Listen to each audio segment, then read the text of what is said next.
30 मई को बुध मिथुन राशि में होने वाले हैं वक्री। शनि के बाद बुध चलेंगे उल्टी चाल। 2 जून तक इस स्थिति में बुध करने वाले हैं बड़ी हलचल। बुध की वक्री चाल किस राशि के जातक पर डालेगी कैसा असर? क्या जातक को बुध करेंगे परेशान या हल करेंगे लोगों की उलझन? बता रहे हैं ज्योतिषाचार्य दैवज्ञ डॉक्टर श्रीपति त्रिपाठी जी, सिर्फ धर्म ज्ञान पर। दोस्तों नमस्कार, मैं हूं डॉक्टर श्रीपति त्रिपाठी। जब कोई ग्रह वक्री होता है तो वह आकाश में पीछे की ओर बढ़ता हुआ दिखाई देता है और जीवन के जिस भी क्षेत्र में आपको यह ग्रह प्रस्तुत करता है वह अव्यवस्थित और असंतुलित हो सकता है।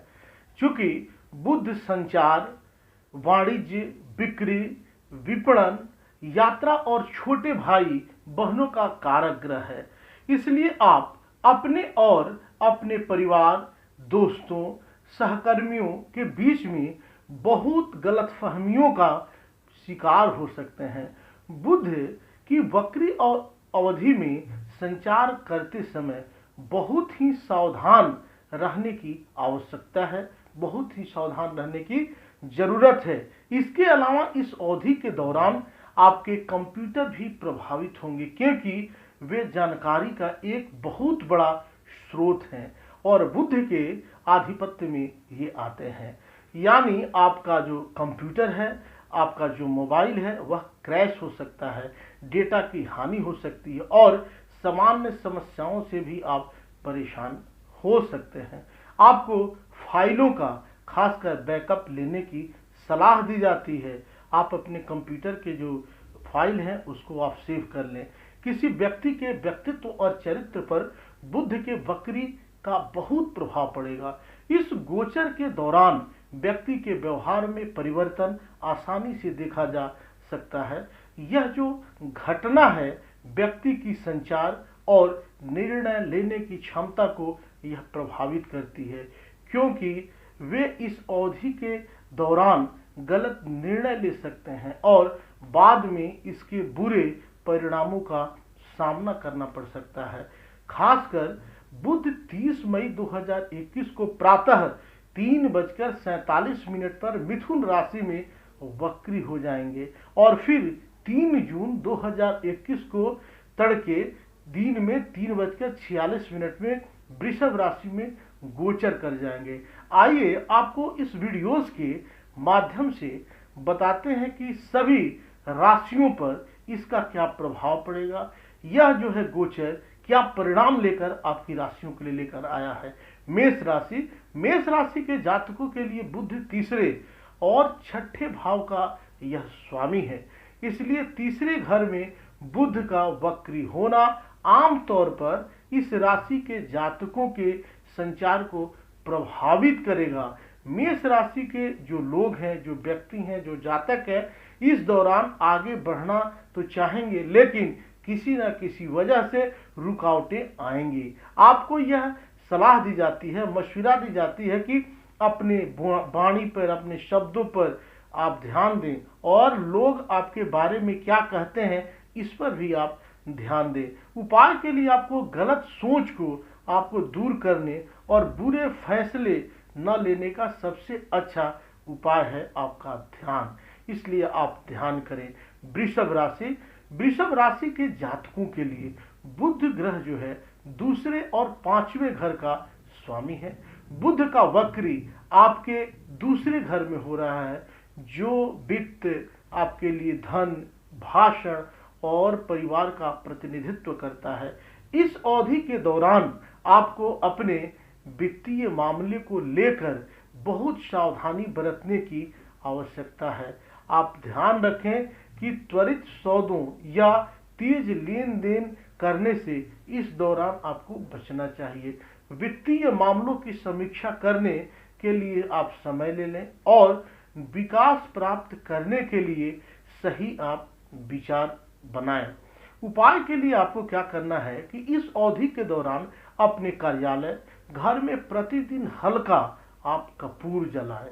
मिथुन राशि वालों के लिए यह जो गोचर है, आप जातकों के लिए बुध पहले और चौथे घर का शुभ भाव का शरीर भाव का स्वामी है।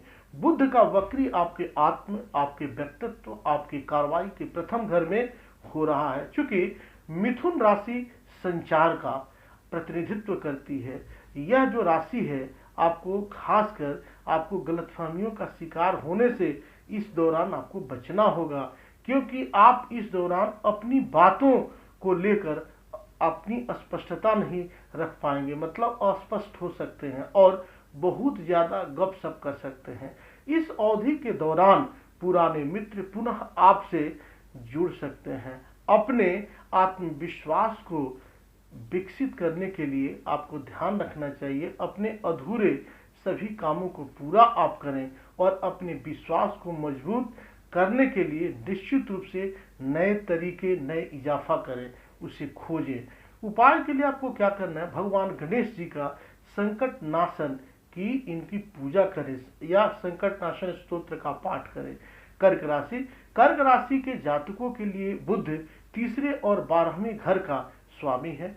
बुध आपके विदेश यात्रा के 12वें घर में वक्री हो रहा है, जो कि आपको इंगित करता है कि यह समय विदेश में बसने की कोशिश करने वालों या विदेश से लाभ प्राप्त करने की कोशिश करने वालों के लिए इस राशि के जातकों को कुछ विकास और खासकर सकारात्मक समाचार इस दौरान मिल सकता है।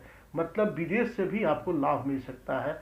यह अवधि आपको सामाजिक संबंधों से सरोकार थोड़ी करेगी और आपको ध्यान रखना है कि किसी वाणी के कारण आप सामाजिक संबंधों के कारण दूरी न आपकी बनती चली जाए।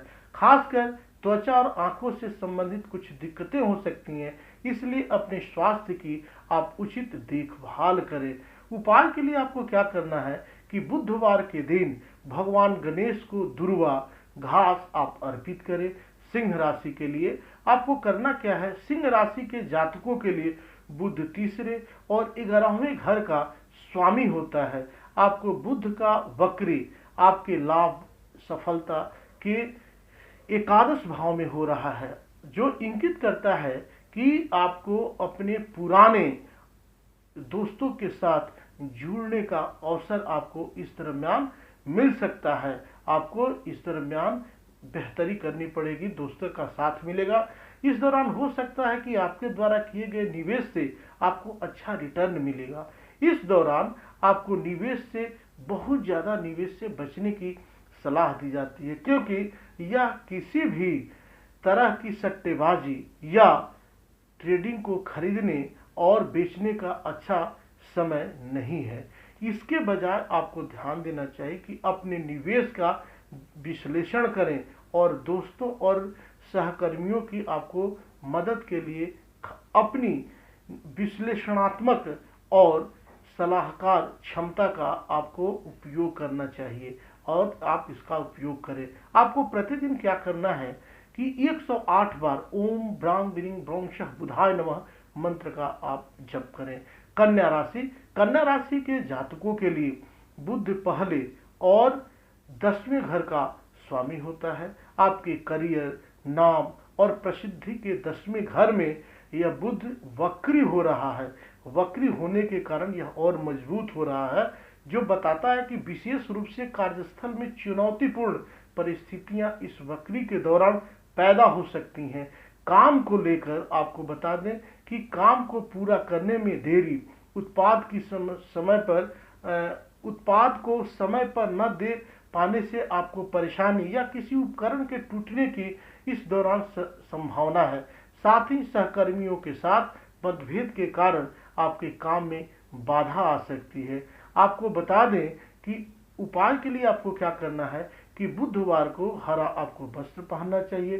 तुला राशि के जो जातक हैं उन्हें, खासकर तुला राशि वालों के जातकों के लिए बुध 9वें और 12वें घर का स्वामी है। आपको बता दें कि बुध यहाँ बकरी अवस्था में इस दौरान आपके भाग्य और अध्यात्म के 9वें घर में स्थित होगा। इस अवधि के दौरान नाते, रिश्तों, लोगों से आपकी मुलाकात हो सकती है। दिनचर्या के काम में आपका बहुत ही अधिक जो है समय खर्च हो सकता है। इस दौरान आपको अपना खासकर पुनर्मूल्यांकन करने की जरूरत है। यह आपके रिश्ते को और दिनचर्या को सुधारने के लिए सबसे बेहतर और सही समय है। इस बारे में सोचें कि आप लंबी अवधि में खुद को कहां देखते हैं और फिर भविष्य की जितनी हो सके अच्छी योजना आप बनाएं। अपनी शारीरिक क्षमता को, अपनी शारीरिक विशेषताओं को स्वीकार करें, क्योंकि तुला राशि सुंदरता, आकर्षण और कूटनीति का प्रतिनिधित्व करती है। इसलिए आपको अत्यधिक मेक ओवर करने की जरूरत नहीं है। आपके लिए यह खराब मैसेज दे सकता है। इस अवधि के दौरान आपको ताजगी प्राप्त करने के लिए आराम करने की आपको सलाह दी जाती है। आपको उपाय के लिए क्या करना है कि गाय को आप हरा चारा खिलाएं और दुर्गा जी की पूजा पाठ करें, कपूर जलाकर लक्ष्मी जी की आरती करें। वृश्चिक राशि के जातकों के लिए बुध 8वें और 11वें घर का स्वामी है। बुध का वक्री गोचर आपके परिवर्तन, आपके स्वास्थ्य में बदलाव, आयु आदि के अष्टम भाव में हो रहा है। आपको बता दें कि इस अवधि के दरमियान आपको स्वास्थ्य से संबंधित कुछ समस्याएं जो हैं वह उभर सकती हैं, जिसका आपको निरंतर सामना करना पड़ सकता है। इस दौरान आप भावुक हो सकते हैं। अपनी भावुकता पर कंट्रोल रखें, इसलिए दिल से जुड़े मामलों में फैसला लेते समय आप सतर्क रहें। हालांकि वृश्चिक राशि के जो लोग हैं बहुत सीक्रेट होते हैं, लेकिन इस अवधि के दौरान आपके सीक्रेट बाहर आ सकते हैं। आप ध्यान रखें कि आपको ज़्यादा से ज़्यादा आपको सतर्क रहना है। उपाय के लिए आपको क्या करना है, भगवान विष्णु की पूजा करें या विष्णु सहस्त्र नाम का इस दरमियान जितना हो सके इसका जप करें। अगली राशि जो है वह धनु राशि। धनु राशि के जातकों के लिए बुध 7वें और 10वें घर का स्वामी है। बुध आपके शादी और आपको बता दें भागीदारी के 7वें घर में वक्री होगा। इस अवधि के दौरान आपको अपने और आपके जीवन साथी के बीच में के मतभेदों को हर तरीके से दूर करने का आपको सबसे अच्छा मौका मिल सकता है। हालांकि यदि आप शादी करने की आपने योजना बना रखी है या योजना बना रहे हैं, तो आपको यह सलाह दी जाती है कि जब तक बुध फिर से मार्गी गति में न आ जाए तब तक शादी को आप स्थगित कर दें। आपको व्यवसायिक दृष्टिकोण से, व्यवसायिक रूप से कारोबारियों के लिए यह जो है समय काफी अच्छा रह सकता है। साझेदारी में यदि किसी को आप काम अपना शुरू करा रहे हैं तो यह भी आपके लिए लाभप्रद हो सकता है। इस दरमियान खासकर पैसे के लेन देन पे और निजी काम पे आप अपना ध्यान दें। आप अनुकूलता के लिए, वृद्धि के लिए आपको क्या करना है, अच्छे से या देवी सर्वभूतेषु लक्ष्मी रूपेण संस्थिता नमस्तस्यै नमस्तस्यै नमस्तस्यै नमो नमः, इस मंत्र का आपको जप करना चाहिए। मकर राशि के लिए बुध जो है 6ठे और 9वें भाव का स्वामी है। यह आपके ऋण, शत्रु और रोगों के 6ठे भाव में वक्री गोचर करेगा। आपको इस अवधि के दौरान जागरूक और सतर्क रहने की आपको आवश्यकता है, क्योंकि कार्यस्थल पर कुछ गलतफहमियों के कारण आपको, आपके और आपके अधीनस्थों को थोड़ी परेशानियां हो सकती हैं। इसलिए ध्यान रहे कि आप अपनी वाणी के कारण, आप अपने कार्यकलाप के कारण, आप अपने कृत्य के कारण, आप अपने विवेकहीनता के कारण कुछ ऐसा न कर दें कि वहां परेशानी हो जाए। आपको अनुकूलता के लिए करना क्या है कि माता रानी की आपको पूजा करनी है। माता रानी की पूजा के साथ साथ आपको ध्यान क्या करना है कि हरा किशमिश लेकर आप जो है अपने बाएं हाथ में रखें और ओम क्लीं ओम इस मंत्र को पढ़ते हुए माता रानी के चरणों में अर्पित करें, अपनी भावना करें और आप देखें आपका काम जो है बिल्कुल बनता हुआ नजर आ रहा है। आपको इससे परेशान होने की जरूरत नहीं है। आप उपाय में और चाहें तो सोने या चांदी की अंगूठी में 5-6 जो है कैरेट का पन्ना भी आप जड़कर उसे बुधवार के दिन धारण कर सकते हैं, लेकिन बिना जन्म पत्रिका दिखाए रत्न धारण न करें। कुंभ राशि के जो जातक हैं उनका बुध जो है 5वें और 8वें घर का स्वामी है। आपको बुध ग्रह आपके प्यार, आपके रोमांस और आपके बच्चों के 5वें भाव में वक्री गोचर कर रहा है। कुंभ राशि के रिश्तों का प्रतिनिधित्व यह करती है। बुध के इस वक्री गोचर के दौरान आपको अपने दोस्तों से, खासकर अपने पार्टनर पे आपको भरोसा करने की सलाह दी जाती है। आप थोड़ा भरोसा करें। गलतफहमियों के कारण भ्रम और मनमुटाव की स्थिति आपकी बन सकती है। इस अवधि के दौरान आप ध्यान रखें कि आपका आत्मविश्वास जो है वह रचनात्मकता और आत्म अभिव्यक्ति की कमी महसूस आप कर सकते हैं। इसलिए आप अपने ऊपर नकारात्मकता आप अपने ऊपर हावी न होने दें, आप इससे बचें, जिसके कारण आप सही समय पर अपना काम पूरा नहीं कर पाएंगे। अपने इस विचार को स्थगित कर दें या बुध की वक्री गति समाप्त होने के बाद ऐसा करें। उपाय के लिए आपको जरूरतमंद लोगों को किताबें दान देनी चाहिए, धार्मिक पुस्तकें भी दान देनी चाहिए। अंतिम राशि मीन राशि। मीन राशि के जातकों के लिए बुध चतुर्थ और सप्तम भाव का स्वामी है और यह मीन राशि के जातकों के सुख, माता, गृह, विलासिता और आराम के चतुर्थ भाव में वक्री गति करने जा रहा है। इस अवधि के दौरान आपको काम का तरीका आपको दुनिया से आपको अलग करने के लिए प्रेरित करेगा। कुछ लोगों को भ्रमित कर सकता है, लेकिन यह आपके लिए अनुकूलता, वृद्धि, खासकर आप इस दरमियान आप गाड़ी ले सकते हैं, गाड़ी की तरफ आप अग्रसर हो सकते हैं, बड़े किसी काम को लेकर आप आगे बढ़ सकते हैं, कोई बड़ा बजट का काम कर सकते हैं। समय आपके लिए अनुकूलता वाला है, वृद्धि वाला। आपको करना क्या है, शुक्रवार के दिन कपूर जलाकर दुर्गा सप्तशती का चतुर्थ अध्याय का पाठ करें। देखें माता रानी की कृपा आपके ऊपर होगी। खासकर बुध के लिए गणेश जी की पूजा पाठ करें, विष्णु सहस्त्र नाम का पाठ करें, इनकी कृपा आपके ऊपर सदैव बनी रहेगी। आप सब अपना ध्यान रखें, ख्याल रखें। तब तक के लिए दीजिए मुझे इजाजत। नमस्कार, जय माता दी, वंदे मातरम।